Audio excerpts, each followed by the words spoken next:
Oh, I'm going to look at one more thing for love. Where is that? That should be a debt to equity ratio. The debt equity ratio is 87%.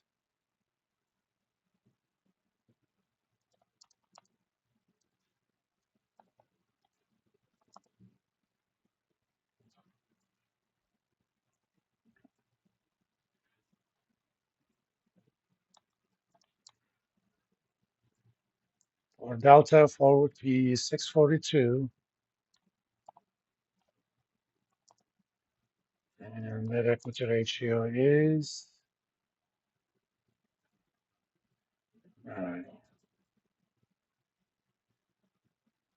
209%. Obviously, Delta Airlines is a much more leveraged company.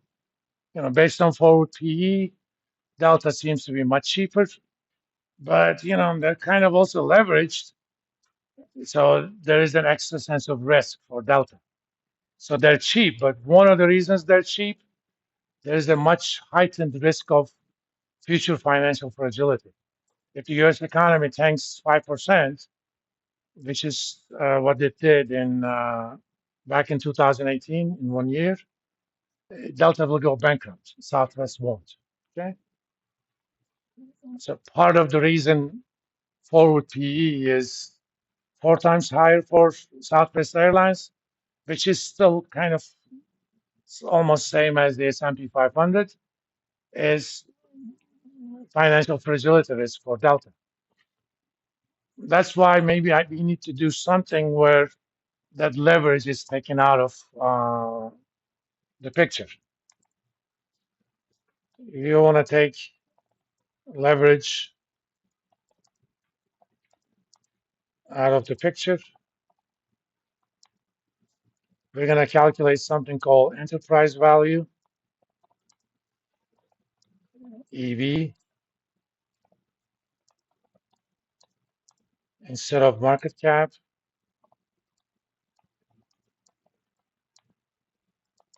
EV is essentially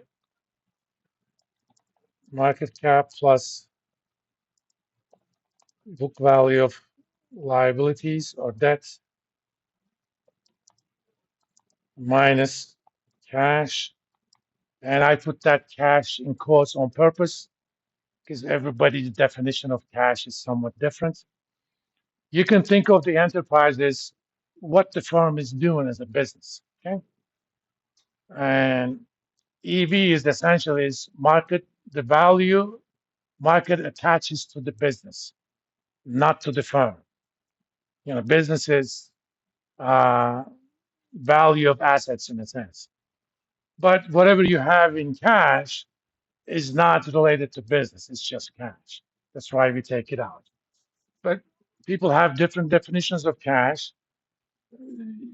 The consensus is kind of taking cash, cash equivalents, and short term investments. But in many cases, I also add accounts receivable to that because certain firms they actually securitize their accounts receivable, so their cash is higher. But if I'm comparing two firms, one securitizes, one doesn't, it's kind of an apples to oranges comparative. And accounts receivable is pretty much almost cash.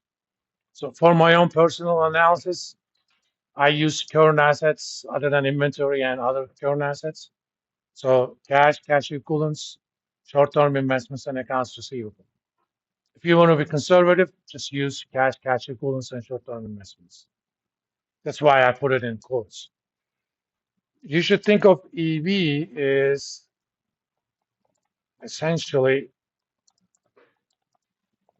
the market value of non-cash assets of the firm.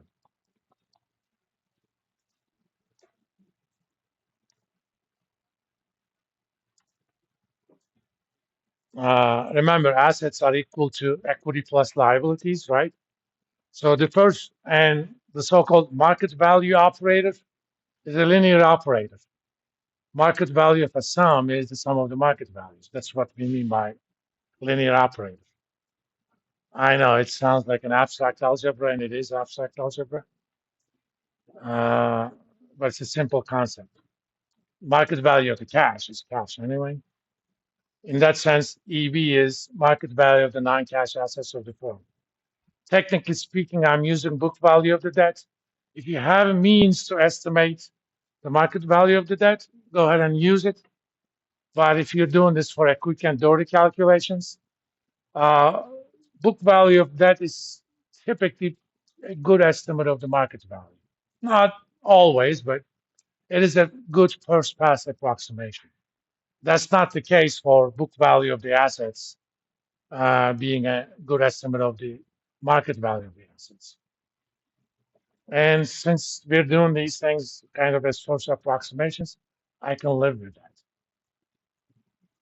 And we're going to compare EV to EBITDA, which is earnings before uh, interest, taxes, depreciation, and allowances. The DA part is essentially non-cash expenses. Sometimes you hear adjusted earnings. That's pretty much, it's almost EBITDA. So we use EV over EBITDA. Again, what you use for earnings could be trailing, could be forward, could be multiple years forward. So whatever objections we had to trailing PE is the same as objections to a trailing EV over EBITDA. But this is a little bit more apples to apples comparison. Okay. In my investments class, I go deeper into that. Based on EV EBITDA calculations, you could figure out what the value of a certain company should be given the values of peer companies. We don't have to do that for this class. Which of you are finance majors around here? More than likely, you guys are going to take the investments class. I'm teaching the face-to-face one. So if you're going to take that one, we will actually go into these things quite a bit. Okay. Uh, I don't necessarily believe that much in uh, multiple-based valuation, but it gives you trading ideas. Example, let's look at NVIDIA for EV over EBITDA. Again, this is with the caution that I have no idea how Yahoo is calculating these, but since I want a quick and dirty number, I'm going to use that one, 44.79 for Microsoft.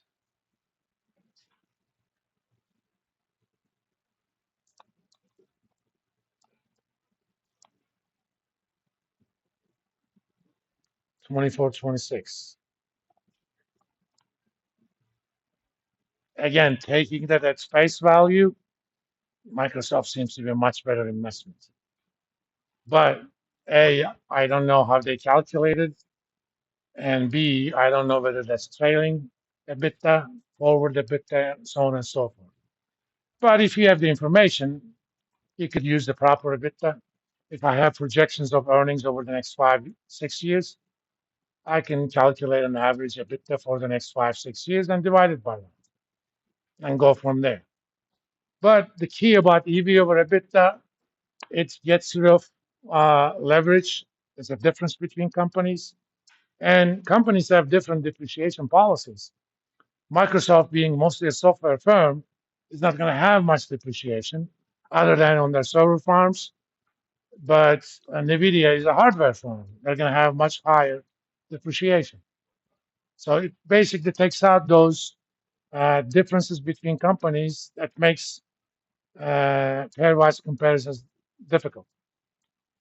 It's still not a perfect fit, but if there is a difference like that, almost 1 to 2, it's obvious I'll buy Microsoft short NVIDIA, which I don't recommend you to do in real life.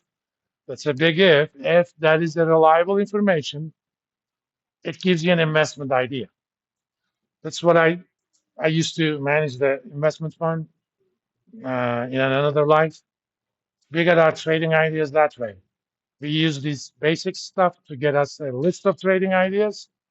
Then you go deeper on those. There are 10,000 stocks. Okay. If I'm a hedge fund, I need these pairs of ideas. You know, you can create over 10 million, no, 100 million different pairs. Obviously, you can't analyze all of them. So, especially if you have an AI system, it's going to give you the best 100 ideas. Then you're going to go ahead and analyze those in depth and do your trades. So, in that sense, these things are useful. I'll see you guys on Wednesday. I'm going to post chapter 3 homework on Wednesday. We'll start chapter 6, interest rates and bonds, on Wednesday. Jeopardy on chapter 3 on Monday. We'll talk about it. I'll give you guys enough time.